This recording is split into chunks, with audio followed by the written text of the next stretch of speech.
എഴുപത്തിയഞ്ചിലധികം പാചകവാതക സിലിണ്ടറുകൾ, ഗ്യാസ് നിറയ്ക്കാനുള്ള ഉപകരണങ്ങൾ, ഒരു പെട്ടി നിറയെ ഐസുകൾ, 1000-ലധികം സിലിണ്ടറുകൾ ഇതിനോടകം നിറച്ചുവെന്ന് തെളിയിക്കുന്ന അനവധി അടപ്പുകൾ.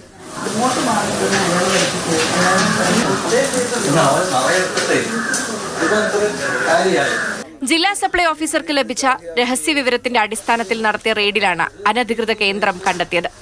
അനിൽ സ്വരൂപ് എന്ന വ്യക്തിയുടെ ഉടമസ്ഥതയിലുള്ള സ്ഥാപനം. ഞങ്ങൾ വന്നപ്പോൾ 3 ചെറുപ്പക്കാരുണ്ടായിരുന്നു. അവർ 3 പേരും ഞങ്ങളുടെ വണ്ടി കണ്ടുകൊണ്ട് പെട്ടെന്ന് തന്നെ ഒരു ബൈക്കിൽ അങ്ങ് കടന്നു പോയി. അവരെ ഫോളോ ചെയ്യാൻ പറ്റിയില്ല. പിന്നെ ഉടൻ തന്നെ ഞങ്ങൾ ഇതിനോട് ചേർന്ന് കാണുന്ന വീട്ടിൽ ആ സ്ത്രീയായിട്ട് വിവരങ്ങൾ ശേഖരിച്ചു. അപ്പോൾ അവരിത് മിനറൽ വാട്ടർ കൊടുക്കുന്ന സ്ഥാപനത്തിന് വേണ്ടിയിട്ട് 6000 രൂപ റെന്റിന് കൊടുക്കുമായിരുന്നെന്നാണ് പറഞ്ഞത്.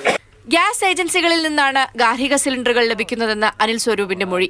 കൈക്കുഞ്ഞുങ്ങൾ അടക്കമുള്ളവർ താമസിക്കുന്ന വീടിനോട് ചേർന്നാണ് കേന്ദ്രം പ്രവർത്തിക്കുന്നത്.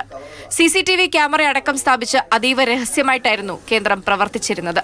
നമ്മൾ കണ്ടപ്പോൾ ഞെട്ടിപ്പോകുന്ന ഒരു സാഹചര്യം എന്ന് പറഞ്ഞാൽ 2 കൈക്കുഞ്ഞുങ്ങൾ പോലും അതിനകത്തിരുന്ന് കളിക്കുന്ന ഒരു സാഹചര്യമാണ് ഇവിടെ ഈ ഗ്യാസ് റീഫിൽ നടന്നുകൊണ്ടിരിക്കുന്ന ഒരു സിസ്റ്റം നടക്കുന്നത്. അത് എത്രത്തോളം വളരെയധികം ഡേഞ്ചറാണെന്നുള്ള കാര്യം അവർ പോലും അറിയുന്നില്ലെന്നുള്ളത് വളരെയധികം വിഷമമുണ്ടാകുന്നൊരു കാര്യമാണ്. സിലിണ്ടറുകൾ സിവിൽ സർവീസ് സപ്ലൈസ് ഉദ്യോഗസ്ഥർ കസ്റ്റഡിയിലെടുത്തു. മാതൃഭൂമി ന്യൂസ്, കൊല്ലം.